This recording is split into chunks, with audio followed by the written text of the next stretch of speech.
ඒ නිසායි බුදුරජාන් වහන්සේ පෙන්වුවේ මහණෙනි පින අතර අග්‍රම පින තමයි මෛත්‍රිය. ඒ නිසා මෛත්‍රී භාවනාවම වඩන්න කියනවා.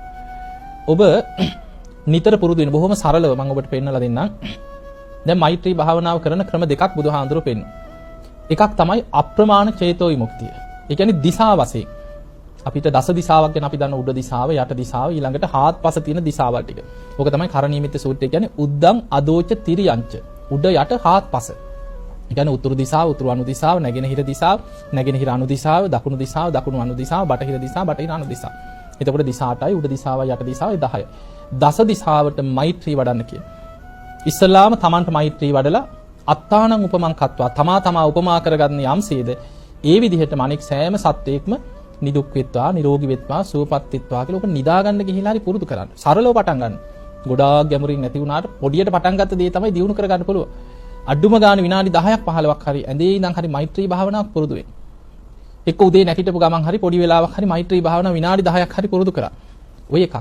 ඊළඟ ක්‍රමයේ බුදුහාඳුර පෙන්වුවා මහග්ගත චේතෝ විමුක්තිය. මහග්ගත චේතෝ විමුක්තිය කියන්නේ අර පුංචි ප්‍රමාණයක් ඉස්සලා Tamanට මෛත්‍රී වඩලා ප්‍රමාණි විශාල කර කර හිතේ මෛත්‍රිය වඩන. ඉස්සලා Tamanගේ නිවසේ ඉන්න අය, ඉඩමේ ඉන්න අය, ගමේ ඉන්න අය, නගරේ ඉන්න අය ඔහොම ප්‍රමාණි විශාල කර ලෝකයාට මෛත්‍රී සිත වඩන්න කියලා. මේක අපිට නොතේරුණාට බුදුරජාණන් වහන්සේ එක තැනක ආනිසංස ගැන විස්තර කරන තැන පෙන්නනවා මහණෙනි අහස උසට දානේ කන්දක් හදලා පූජා කරනවා දුගී මගේ යාචකයන්ට පිනක්. ඊටත් වඩා පිනක් රැස් වෙනවා කිව්වා. එළදෙනෙක්ගේ කිරි දෝන තරම් වෙලාවක් මෛත්‍රී සමාධියෙන් හිත පවත්වන්න පුළුවන්. හිතන කියන්නේ මෛත්‍රී භාවනාව වඩලා ඇති කරගන්න ඒකාග්‍රතාවය සමාධිය. එළදෙනෙක්ගේ කිරි දෝනවා කියන්නේ අපි හිතමු පැය භාගයක් විතර කියලා. එවැනි වෙලාවක් මෛත්‍රී සිත දියුණු කරන්න පුළුවන් නම් අහස උසට දානේ කන්දක් හදලා පූජා කරනවට වැඩිය පිනක් කිය. ඊළඟ උපමාවෙ පෙන්නනවා ගංගානම් ගඟේ එහා කෙළවරේ ඉඳන් මෙහා කෙළවරට දානේ හදලා දුගී මගේ යාචකයන්ට දන්සල් දෙනවා. පිනක්.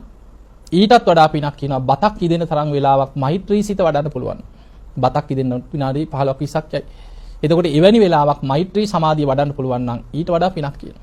එතකොට මේ හැම දෙයකින්ම පෙන්නන්නේ අපිට මෛත්‍රී භාවනාව, මෛත්‍රී සමාධියේ තියෙන වටිනාකම. දැන් ඔබ මිත්තානිසංස සූත්‍රය අහලා ඇතිනේ. ඔය පිරිත් පොතේ තියෙනවා. අද ගිහිල්ලා බලන්න පිරිවානා පොත් වහන්සේ තුල මිත්තානිසංස සූත්‍රය මෛත්‍රී භාවනාව වඩන කෙනෙකුට ලැබෙන ආනිසංස 11ක් තියෙනවා. බොහෝ වෙලාවට නිකන් අපි මේ බණ අහනකොට, පින් කරනකොට, සීල රැක්කත් මිනිස්සුන්ට නිකන් හිතෙනවා කෝ ඔය විපාක. ඔය නිකන් මෙලොවම ලැබෙනවද? කෝ ඔය විපාක වගේ නිකන් දැන් ඕනේ වගේ එකක් අපිට තියෙනවන්නේ. අන්න මෛත්‍රී ආනිසංස 11යි. 11න් 10ක් ditta දම වේදනියයි කියන්නේ. ඒ කියන්නේ මේ ජීවිතේ මෙලොවම ලැබෙන ආනිසංස 10ක්. ඒ 10 හොඳට තේරුම් අරගෙන බලන්න මෛත්‍රිය වඩනකොට මෙලව තමයි වැඩිපුරම අපිට ආනිසංස ටික ලැබෙන්නේ.